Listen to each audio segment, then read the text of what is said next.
belum kerja di bandara kalau belum kena tipes gitu kan. Saya mikir, saya nggak akan kena tipes dan saya tetap bisa kerja di bandara gitu kan.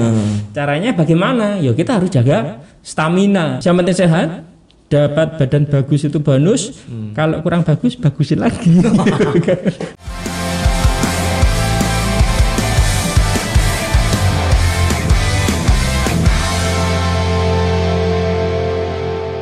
Kali ini kita akan ngobrol bareng dengan salah satu pemeriksa keimigrasian di tempat pemeriksa imigrasi di Kanim kelas 1 khusus Surabaya di Juanda. Nah, beliau ini cukup punya pengalaman dan sudah malang melintang. Dan tapi sayangnya satu, masih jomblo. Nah, kita sambut langsung aja Mas Chandra Kristianto. Gimana Mas Chandra? Waduh, baik nih. Alhamdulillah baik lah. Harus baik, harus sehat lah. Tahu sendiri kondisi kayak gini kan harus benar-benar jaga kesehatan. Selalu kalau ditanya apa kabar, harus sehat. Oh siap. Pastinya kan gitu. Mas Chandra, oke. Mas Chandra ini angkatan berapa ya ini dulu masuk? Angkatan CPNS atau CPNS-nya? Kalau CPNS-nya saya angkatan 2014. 2014. Kalau untuk pendidikan teknis imigrasinya angkatan Dikpim 2017. Oke. Itu asalnya mana ini? Rumahnya dulu nih asalnya. Saya aslinya kalau ketebak dari omongan saya yang Jawa ini agak medok ini kayaknya ini. Medok ini. Saya asli Klaten. Kelahiran asli Klaten, Jawa Tengah ya. Jawa Tengah. Oke, Klaten boy. Yes. Oke. Klaten. Terus dari Klaten kok penempatannya di Jawa Timur ya? Dari awal ini di Jawa Timur ya? Dari awal saya pertama kali di Jawa Timur. Kebetulan pertama kali ditempatkan di UPT kantor imigrasi kelas 2 Madiun pada saat itu. Kenapa kok di Jawa Timur sementara saya orang Klaten? Karena pada tahun itu pendaftaran CPNS tahun 2013 kalau nggak salah prosesnya, Jawa Tengah sama Jogja itu tidak membuka pendaftaran. Sementara untuk Jawa Timur ada pembukaan pendaftaran CPNS itu menerima pendaftar dari Jawa Tengah dan Jogja. Nah, karena formasinya cukup banyak ya dulu ya. Kalau dari lapas banyak, tapi kalau dari imigrasi itu ketat. Yang S1 untuk formasi S1 cuman 18. Dulu kalau formasinya S1 ya? Saya S1 dari S1, tapi kalau teman-teman yang dari di Rudenim itu cuma 5. Yang lulusan SMA kan nggak salah. Formasi apa dulu? Yang di saya Madiun ya. Di Madiun itu dulu pemeriksa keimigrasian. Pemeriksa ya. Kan non TPI Madiun ya. Pemeriksa di sini tidak hanya sekedar memeriksa di tempat perlintasan imigrasi, tapi ya ada nama jabatan apa? Itu kan ada fungsional umumnya ya. Fungsional umumnya itu tersebutnya pemeriksa keimigrasian. Tapi kan juga pemeriksaan berkas, pemeriksaan dan sebagainya untuk pengajuan permohonan paspor. Gitu. Kita feedback dulu ini ya. Kembali dulu ke tempat awal dulu jenengan penempatan ini pertama kali ini di mana ini dulu, terus sampai sekarang di Juanda ini seperti apa lika-likunya dulu, ceritanya gimana sih? Penempatan pertama kalinya di Madiun. Terus kedua itu setelah saya mengikuti pendidikan teknis di pendidikan pejabat imigrasi periode tahun 2017. Setelah lulus saya dapat SK untuk bertugas di kantor imigrasi kelas 1 khusus TPI Surabaya. Namun di saat sekolah kemarin, sekolah khusus itu, teknis pendidikan pejabat imigrasi itu, saya diberi kesempatan untuk on the job trainingnya di Bali di Ngurah Rai. Jadi kalau mungkin ditanya sebagai pengalaman untuk kerja juga bisa Kalau saya dulu pernah on the job Berapa training. bulan di Ngurah Rai? Di Ngurah Rai itu sekitar hampir 3 bulan lah, tapi cukup bisa menambah pengalaman saya untuk kerja di tempat Job desk-nya apa di Ngurah Rai? Perlintasan juga? Perlintasan juga di TPI, di counter pemeriksaan penumpang baik kedatangan ataupun keberangkatan. Oke. Terus dari situ di Kanimsus itu langsung jadi pejabat atau ngapain itu? Di Kanimsus itu pertama kali masuk ke kantor setelah lulus sekolah teknis. Saya ditempatkan di bidang Doklan waktu itu di wawancara permohonan paspor. Oh, jadi di loket ya? Iya, di loket wawancara. Tapi cuman teknisnya 5 hari saja. 5 hari doang di loket. 5 hari saja karena kan 7 hari. 7 hari karena ya. kan seminggu di kantor terus dapat nodin untuk melakukan tugas di ULP waktu itu di Giant kalau Margorejo itu 2 hari. Oh, Giant Margorejo ya. Sekarang sudah nggak ada ya? Sudah nggak ada. Giant Margorejo ya. Pindah di Wiyung. Nah itu ya 7 hari kan, 5 sama 2 7 hari. Kenapa cuma 5 hari? Karena hari ke-7 yang terakhir itu saya dapat SK untuk jadi ajudan lagi. Oh. Kenapa lagi? Sebelumnya sudah pernah jadi ajudan ya? Pernah waktu itu. Di mana? Di Madiun. Oh, di Madiun. Oke. Jadi sejak pertama kali saya masuk dari 2014 sampai mau menuju ini sekolah itu saya ajudan terus. Ajudan Kakanim Madiun berarti ya? Oh iya. Oke, berapa Kakanim itu dulu ngelewatin? Kakanim saya ngelewatin 3, praktisnya sih 2. Cuman yang ketiga itu beliau menempatkan saya untuk latihan di Doklan. Oke. Terus setelah itu di Kanimsus jadi ajudan lagi. Jadi ajudan. Itu saat itu ajudannya siapa itu? Waktu itu Pak Tarmin waktu Pak Tarmin Satiawan. Oh iya iya iya, itu cukup legend itu ya kalau di Surabaya ya. Berapa bulan itu sama Pak Tarmin ya? Pak Tarmin itu saya mulai Februari sampai Oktober, berarti ya sekitar 8. Hampir ya 8 ya. 8-9 bulan ya, sekitaran itu. Itu apa tahun berapa itu ya? 2018 2018 ya? Jadi setelah lulus saya pikir setelah lulus nanti kan terjun ke teknis keimigrasian, tetapi ternyata saya mendapat rezeki.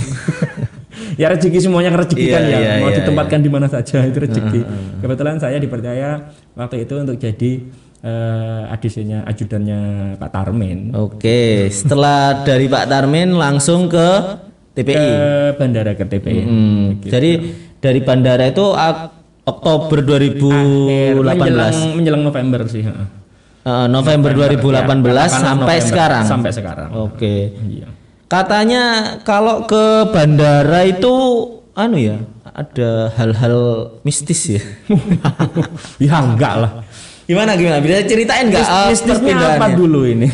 Enggak katanya sih dengar-dengar katanya kalau di bandara itu wah kalau kamu belum di bandara belum jadi pegawai imigrasi kamu itu. Gimana sih itu? Oh, itu kan bukan mistis, paling bukan mistis ya. Jadi salah satu tempat untuk belajar tentang keimigrasian itu ya bandara salah satunya. Kebetulan tentang lalu lintas baik masuk atau keluarnya warga negara baik Indonesia atau warga negara asing kan di tempat perlintasan keimigrasian, salah satunya di bandara. Nah, di situ bagi saya itu merupakan tempat yang lumayan bagus untuk mempelajari tentang keimigrasian khususnya di pelintasan keimigrasian, karena di situ kan berbicara tentang izin masuk, terus izin tinggal, tentang protokoler, protokoler dan sebagainya itu kan cukup banyak dipelajari di TPI. Padat sekali ya kalau Juanda ini berarti ya. Kalau dibilang padat dulu sebelum pandemi, pandemi kita bicaranya kan normalnya ya kan, dan kita berharap juga itu segera kembali normal. Kalau untuk Juanda memang lumayan padat karena memang salah satu dari 5 bandara internasional yang terbesar kan ya.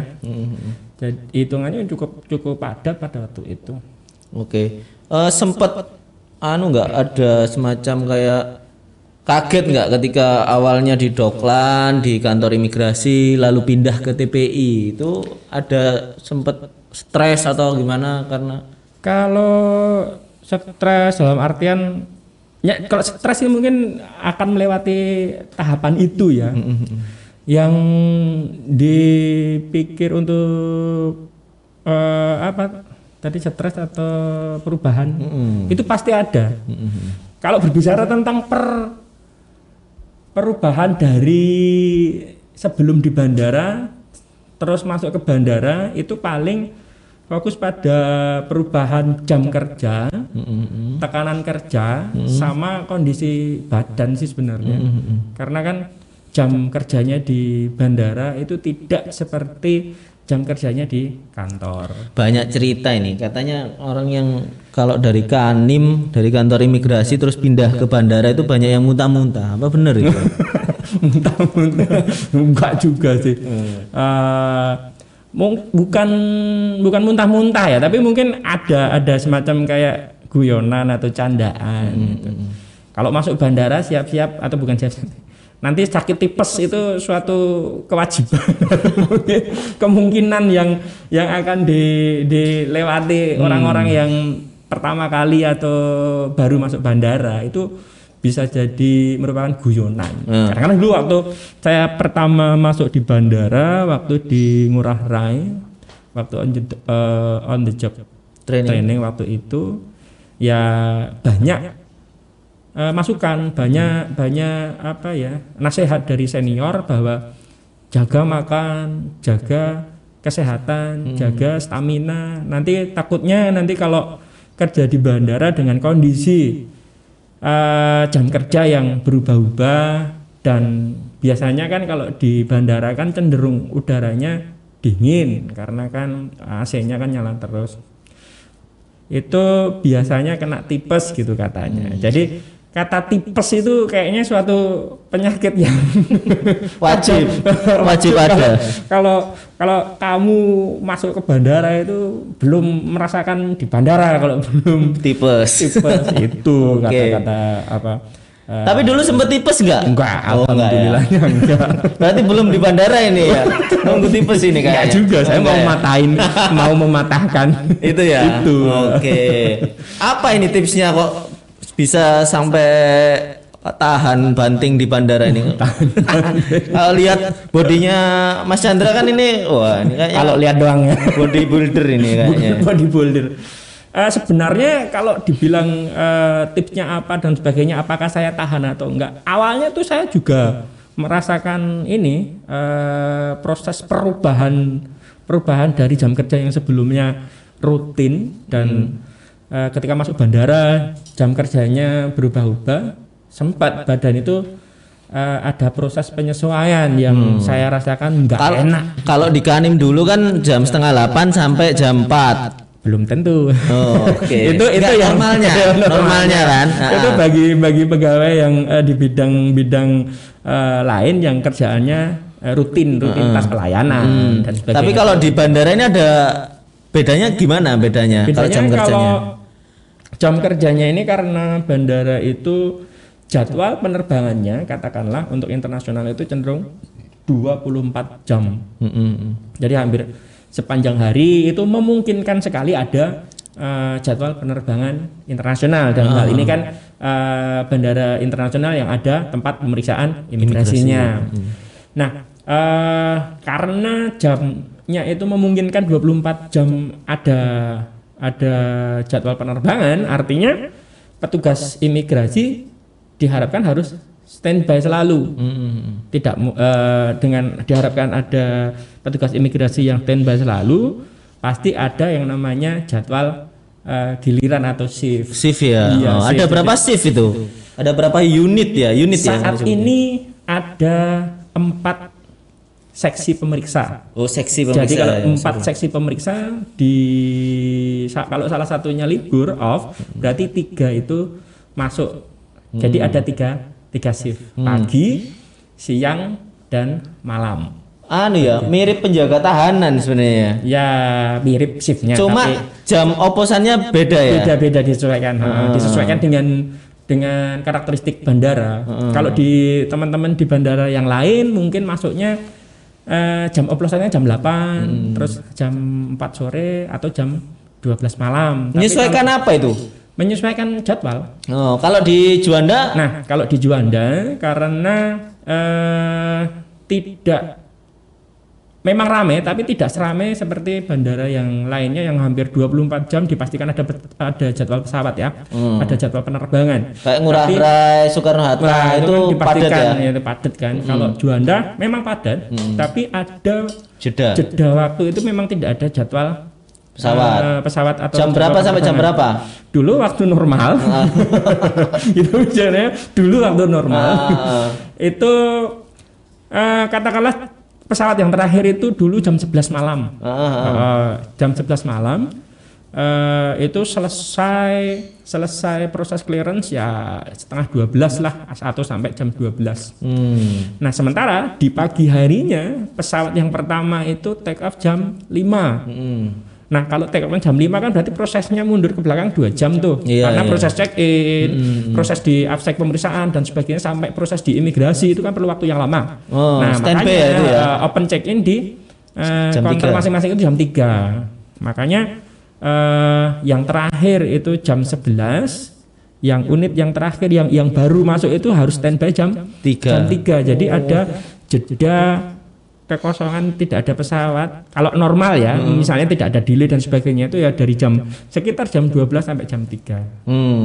Namun tidak menutup kemungkinan antara jam 12 sampai jam 2 itu ada perubahan. Misal kalau delay gitu kan, misalnya terbang seharusnya landing jam 11 tapi karena delay landingnya jam 1 atau jam 2 malam. Akhirnya yang tadi masuk malam ya harus nunggu sampai kawan-kawan yang pagi standby jam 3. Begitu. Berat juga ya jadi di TPI itu ya. Awalnya ya dibilang berat, tapi akhirnya kan kita harus menyesuaikan. Namanya ini kan perintah pimpinan harus kita laksanakan dengan sebaik-baiknya. Mau nggak mau kita harus menyesuaikan. Salah satunya yang tadi kalau kita bicara tentang kesiapan itu ya siap nggak siap harus siap dan kita harus mempersiapkan diri dalam artian stamina sama fisik gitu. Dalam artian kesehatan sih, bukan fisiknya harus digedein atau diapain gitu. Iya. Tapi kalau lihat bodinya Mas Chandra ini kan agak body goals banget ya bagi cowok-cowok ya. Ya, nah istilahnya kan body goals ya. Itu punya kegiatan selain di imigrasi ngapain ini? Oke. Ya, ini kan berawal dari dulu saya pikir ketika setiap orang yang masuk bandara atau kerja di bandara, kita berbicara di skupnya imigrasi ya. Belum kerja di bandara kalau belum kena tipes gitu kan. Saya mikir, saya nggak akan kena tipes dan saya tetap bisa kerja di bandara gitu kan. Caranya bagaimana? Kita harus jaga stamina, harus jaga makan, jaga itu dan sebagainya. Jaga makan ini bukan terbatas, bukan katakanlah diet gitu ya, bukan diet untuk kurus dan sebagainya, tapi jaga makan itu ya makan, tetapi secukupnya yang bagus buat kita asup, yang sekiranya kurang bagus buat kita batasi gitu. Nah, saya punya pemikiran ya kalau ada gojekan kayak gitu jangan diamini gitu. Kalau diamini ya nanti bakalan kun fayakun jadi tipes gitu kan. Nah, makanya akhirnya ya harus berusaha preventifnya olahraga itu ya terserah apa. Setiap orang punya kesukaan tentang bagaimana berolahraga kan. Kalau saya memang bisanya ya olahraga biasa sendiri. Karena kalau saya olahraga main saya nggak bisa. Nggak suka kalau permainan nggak ada yang bisa. Sepak bola gitu nggak bisa. Tidak punya kemampuan sebenarnya. Ngomong skill ya. Kita ngomong skill. Okay. Motoriknya untuk main itu nggak ada. Daripada saya main nanti arahnya nembak ke sana tapi malah melenceng ke sana kan kasihan timnya, mending saya bilang nggak bisa gitu kan. Tapi saya nggak putus asa dong, masih banyak olahraga lainnya yang mungkin bisa untuk menjaga stamina gitu. Itu termasuk itu ya, nge-gym berarti ya? Salah satunya nge-gym. Karena setiap berapa hari sekali nge-gym? Dulunya sih sebenarnya saya hanya fokus di ini ya, lari sama renang. Ya itu kardio saja. Karena dulu kan saya berasumsi bahwa badan sehat itu kurus. Karena saya dulu pernah gemuk soalnya. Oke. Kapan itu gemuk itu? Naik turun pernah. Sebelum di imigrasi saya pernah gemuk 85 kilo. Terus karena ikut sekolah pendidikan itu pernah turun lagi ke 68. Terus jadi ajudan karena beliau waktu Pak Tarmin itu juga suka kuliner. Ya meledak lagi sampai pernah ke 82 kilo. Itu jadi ajudan juga jarang olahraga juga ya? Tahu sendiri tahu Mas. Kalau jadi ajudan itu ya manut apa kata beliau pimpinan toh diajak ke sana yo mau lihat jam berapa, jam 4 disuruh ya berangkat. Mau disuruh jam 3 ya harus berangkat. Apalagi Pak Tarmin saat itu tidur di kantor ya. Iya, berarti ada fasilitas bisa tidur di kantor. Jadi memang anytime, setiap waktu, kapan waktu beliau panggil saya ya terjadi. Jadi waktunya untuk cari olahraga rutin itu memang terbatas dulu. Tidak seperti yang sekarang masih diberikan waktu yang cukup luang, alhamdulillah. Jadi saya isi dengan kegiatan itu tadi, olahraga. Iya, sekarang kan bandara kan bahkan hampir nggak ada perlintasan ya kalau bandara ya. Kalau ya ini saya mau meluruskan ya, bukannya tutup. Ada banyak pendapat kerjota kerjota bahasa Jawa santai aja. Kerja ya di bandara ya emang masih buka ya loh. Ini yang perlu diedukasi nih. Memang ditutup itu untuk beberapa pelintas saja. Tetapi kalau untuk angkutan kargo barang itu kan bahan pokok, mungkin impor bahan pokok yang diperlukan untuk warga negara kita atau mungkin untuk dijual keluar ya tetap ada kargonya. Mereka kan bawa kru tuh, ya tetap diperiksa kan orangnya. Oh, krunya ya, memeriksa krunya. Krunya kan bawa, nggak mungkin ya lu kargo terbang sendiri. Gitu. Terus ada lagi repatriasi. Repatriasi itu adalah pemulangan warga negara.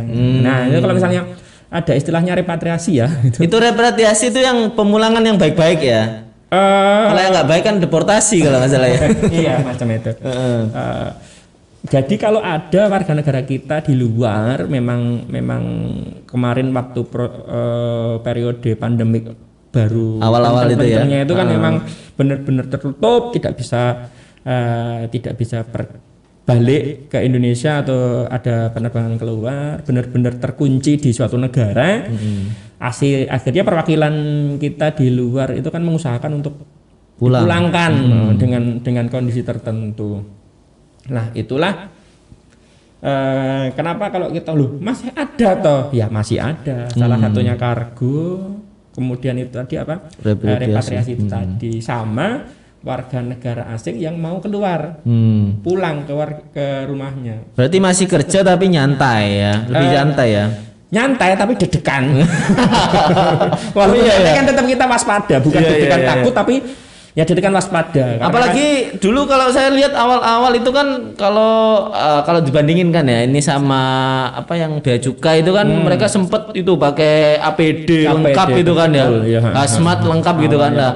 Saya lihat imigrasi TPI di situ nggak dipersenjatai apapun ya itu ya saat itu ya. Kita dipersenjatai, kita berusaha. Apa itu senjata? Apapun itu kita berusaha dalam artian kita upaya preventif dengan desinfektan itu dibersihkan beberapa kali, itu rekan-rekan pegawai cuma kan hanya pakai masker aja ya saat itu masker, ya sama face shield ya, face shield sama sarung tangan gitu. Berarti kita memang berupaya sudah mendapat perhatian khusus juga dari pimpinan untuk disediakan alat pelindung diri.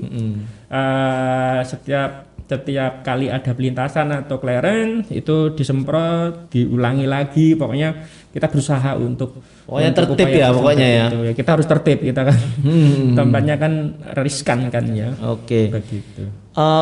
Berarti ini tadi belum dijawab ini jadwal rutinnya olahraga. Oh gitu. Jadwal rutinnya itu mengikuti jam masuk. Kalau iya. Kalau misalnya saya karena nggak pasti ya itu ya harinya ya. Makanya kalau orang lahir kan liburnya itu Sabtu, Minggu, tanggal abang gitu. Maaf, tanggal merah gitu. Kalau kami tanggalannya tuh hitam semua. Iya. Tanggalannya itu hitam semua. Bahkan hari raya pun nggak boleh libur ya. Saya 3 kali lebaran, 3 kali puasa, 3 kali lebaran gak dapat libur. Bang Toyib ini. Bang Toyib saya. Siap-siap ini bagi yang berminat. Atau Mas Chandra siap-siap, beliau nggak pulang. Kebetulan saja waktu itu dapat jadwal untuk on duty. Jadi pas Idul Fitri waktu itu hari hanya kami masuk kerja. Liburnya sebelumnya atau sesudahnya ya? Pas di hari tahun pertama itu dua hari itu liburan ulang.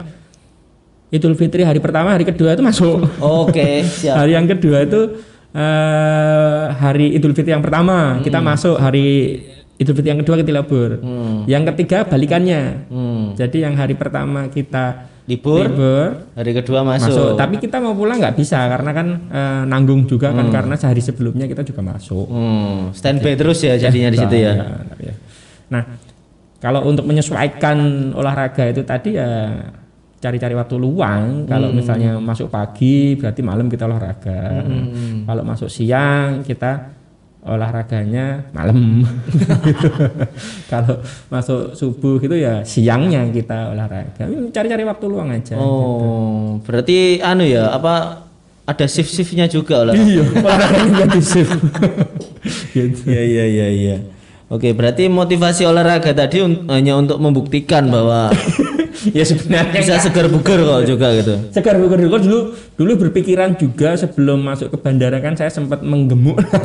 Menggemuk kan. Itu saya kok nempel beliau waktu itu kok ngep juga dengan berat badan. Beliau ini siapa? Pak Tarmin. Oke, siap. Sebelum saya pindah mendapat tugas di bandara itu kan sama beliau kan hampir 9 bulan itu kan ya ikut kemana-mana, ikut jamuan ini itu, makan juga. Sukanya makanan apa sih Pak Tarmin itu? Pak Tarmin itu sukanya makanan Padang. Berarti kan kamu ikut juga kan? Biasanya ajudan itu kan nghabiskan biasanya. Bagian menghabiskan. Itu akhirnya sempat membesar itu. Kok saya pikir kok saya nempel bapak itu kok lama-lama ngep gitu kan. Agak jalan cepat sedikit kok menggeh-menggeh itu mas-masan ada yang salah ini. Ternyata lihat timbangan 82 lagi. Terus masuk ke bandara. Berarti sempat gak cukup itu baju-baju itu? Wow, pecotot. Tapating ini sesek gitu. Iya. Nggak enak lah ya pokoknya. Nggak enak lah pokoknya gitu. Akhirnya ada kemauan waktu itu kalau dibiarin terus dengan kondisi jadwal baru di bandara ini pasti kena ini kesehatannya pasti terganggu. Makanya saya cari-cari olahraga. Lari juga bukan runner tapi hanya pelari aja. Pelari. Ya penting cari keringet lah gitu loh. Lebih ke jarak ya daripada cepat ya. Iya, sama tempo sih. Periode. Jadi kalau ini harus satu waktunya setengah jam, kalau memang cukup ya udah. Dulu kalau pelari runner kan mungkin mengejar pace atau kecepatan itu pace atau pace. Pace kayak gitu. Kalau saya lari nggak lihat waktu, nggak lihat ini, tapi kita punya target, pokoknya keringetan gitu. Berarti sebenarnya nggak punya motivasi untuk membentuk badan lebih gitu atau gimana? Dulu enggak sih. Kalau di awal 2014 sama sekali nggak ada niatan harus body goalnya itu harus kotak-kotak harus sobek itu enggak, badannya tim pecotot itu enggak. Dulu 2014 saya malah tertriggernya karena ibu saya dulu. Kenapa? Kan Kenapa? karena beliau kan ada diabetes kan. Oke. Katanya atau yang sependek yang saya tahu, yang saya baca, katanya kalau diabetes itu nyilang kan kalau dari ibu. Punya potensi lah ya. Potensinya lebih besar nyilang. Ibu ke anak laki, bapak ke anak perempuan. Saya tidak mengiyakan. Kalau mengiyakan berarti mengamini. Gitu. Makanya saya tapi jaga-jaga. Iya, makanya kan dari itu kan akhirnya saya menjaga diri biar tidak, atau setidaknya lah menghindari terpantik untuk tertanam penyakit itu ya. Diabetes itu tadi. Oke, siap. Salah satunya ya dulu karena gemuk saya orientasinya kurus ya kardio, lari lah, renang. Oke. Tidak. Terus katanya ini selain olahraga ini Mas Chandra ini juga hobi apa itu namanya? Apa ini ya namanya ya? Apa? Lupa lagi. Apa itu namanya? Baris berbaris. Iya. PBB ya. Iya, PBB. Gimana itu ceritanya kok bisa suka PBB itu? Kalau tadi dibilang hobi olahraga itu kan kayaknya luas banget ya. Memang saya suka olahraga yang ini tadi apa? Ya menjaga stamina aja lah. Kalau bilang suka olahraga nanti wah pinter main olahraga bal-balan gitu kan, nanti malah saya ditantang bal-balan. Ayo bal-balan. Enggak. Tapi sebatas ya jaga stamina gitu. Dapat badan bagus itu bonus gitu. Kayak gitu. Nanti yang penting sehat ya. Yang penting sehat. Dapat badan bagus itu bonus, kalau kurang bagus bagusin lagi, nambah gitu. Ngelama ya. Karena memang biasanya naik kan targetnya ini sekarang kok saya pengen nambah ya, pengen lebih bagus ya gitu kayak gitu. Lah yang soal yang tadi disebutkan soal baris berbaris. Baris berbaris. Dari mana kok tahu saya suka baris-baris? Bukan suka. Kapan itu saya lihat beritanya di Kanwil itu kok wah ngajar baris berbaris itu. Oh iya. Iya. Bukan ngajar sih sebenarnya. Apa sharing lah ya. Sharing atau mungkin ya berbagi ilmu. Sebenarnya bukan suka, cuman dulu saya adalah pegiat. Oh, pegiat ya. Pegiat ke baris berbaris. Kalau dibilang paskibraka, saya kebetulan di SMA saya adalah SMA mana itu dulu? SMA 2 Klaten. Oke, 2 Klaten ya. Semada Klaten.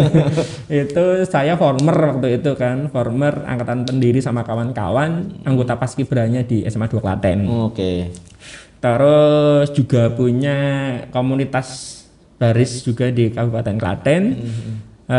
Ya ada komunitas Purna Paskibraka Indonesia Kabupaten Klaten juga. Dan sering ikut event perlombaan baris berbaris. Saya juga diminta untuk ngelatih adik-adik di SMA 2 Klaten. Oh, mentoring ya. Ya, berbagi ilmu. Sampai berapa tahun itu? Sampai sekarang juga nggak apa-apa. Sampai sekarang juga masih ngelatih. Iya. Luar biasa. Kalau organisasi Paskib saya itu lahirnya di tahun 2000. Oh, Kalau sekarang kan tahun 2020 masuk 2021 berarti saya punya adik angkatan itu sekitar 19 angkatan. Jadi ya keluarga saya besar sekali. Enggak berarti Mas Chandra ini merasa memiliki ya karena mendirikan dulu ya. Mendirikan dan saya memang nyaman di situ dan saya menemukan kalau orang bilang itu passion. Oke. Orang kalau bilang kan gini, mbok wis ngopo wis tuwek ngurusi kayak gitu. Enggak bisa dibilang dengan. Berarti Mas Chandra ini kayak kakak-kakak pramuka yang terus melatih adik-adiknya ya. Mungkin sama saja kalau kita tanyakan teman-teman yang penggiat di kepanduan pramuka, kalau kita bicara pramuka kan beliau-beliau yang sudah uzur sekalipun yang umur 50 tahun pun tetap dipanggil Kak ya kan. Kenapa sih sudah sepuh sudah sampai masih giat di situ? Ya passion, menemukan kenyamanan di situ, menemukan kayak way of life-nya gitu. Tapi kan mungkin passion itu kalau dibilang sudah. Kenapa pas ngelatih itu ada apa ada ketenangan kah, ada apa? Sebenarnya ngelatih itu saya menemukan passionnya itu ketika melihat adik-adik itu suksesnya. Oke. Waktu ngelatih itu proses. Tetapi saya akan puas. Sampai sekarang itu saya bangga banyak adik-adik angkatan saya itu yang banyak lah yang menjadi orang, memang orang sih. Sebelumnya apa? Sebelumnya orang itu. Yang sukses lah. Oke. Mereka ketika dimintain testimoni pasti akan menyebut paskibra di SMA 2 Klaten yang turut membentuk kesuksesan mereka.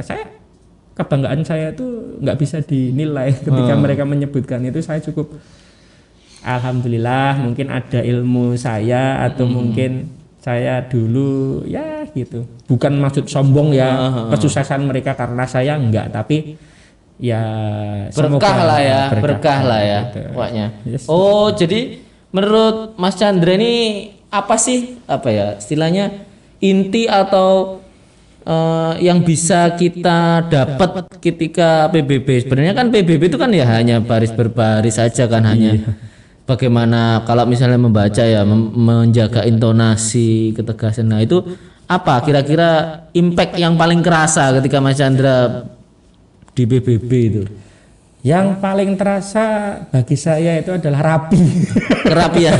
Itu orang-orang paling katanya sih orang-orang bilangnya kerapian atau kesini-sini saya juga ngikut lihat sedikit sesuatu yang nggak rapi itu gatel pengen ngerapi. Oh gitu ya. Gitu. Atau apa mungkin bisa mengatur waktu. Manajemen ya. Manajemen. Ya telat sekali 2 kali tapi bisa mengatur waktu. Terus fisik kan juga ada waktu itu kalau kita ikut kegiatan paskibra itu kan ya kita nggak kalau kita sebagai mentor misalnya atau pelatih atau apa pembina itu kan orang lihatnya cuman bisa nyuruh. Tapi kalau saya jangan jarkoni, iso ngujar gak iso ngelakoni. Jadi kalau pembina itu ya harus ngujar berkata, menyuruh tapi ya iso ngelakoni, tapi juga bisa melaksanakan. Kalau misalnya suruh lari, ya yo lari melu ikut gitu. Jadi di kepaskibraan tidak hanya sekedar baris berbaris, tetapi juga bisa mendidik adik-adik kepemimpinan, jiwa tanggung jawab, terus kebersamaan, kekeluargaan. Lead by example berarti ya. Gitu. Oke. Oh, di situ. Ya. Berarti ke depan ini Mas. Udah bosen nggak sih di bandara atau mau cari tantangan lain atau masih betah di sana gimana? Ya masih nyaman. Kalau karena mungkin nggak sepi itu ya, sepi itu ya jadi nyaman ya. Bukan itu juga. Walaupun sepi kan juga tetap ada yang diperiksa. Oh iya. Tetap tadi kan disampaikan kalau walaupun sesepinya bandara masih ada proses clearance penumpang atau kru. Cuman memang tidak seramai dulu yang satu hari itu bisa 15 pesawat lebih. Kalau sekarang kan paling hitungannya satu putaran 1 atau 2 itu loh. Jadi ya memang tetap ada kegiatan, kita tetap standby melaksanakan perintah pimpinan untuk menjaga tempat pemeriksaan imigrasi disesuaikan dengan kondisi lapangan. Siap. Oke, kalau gitu terima kasih Mas Chandra. Kita tos dulu, semoga sehat selalu. Harus sehat dengan kondisi pandemi kayak gini kan. Apa kabarnya? Selalu sehat, harus sehat kan gitu. Siap, mantap. Baiklah Sobat Hebat, itu pertemuan kita dengan Mas Chandra Kristianto yang luar biasa sekali. Beliau membagikan pada kita banyak ilmunya hari ini dan tunggu edisi kita berikutnya. Yuk.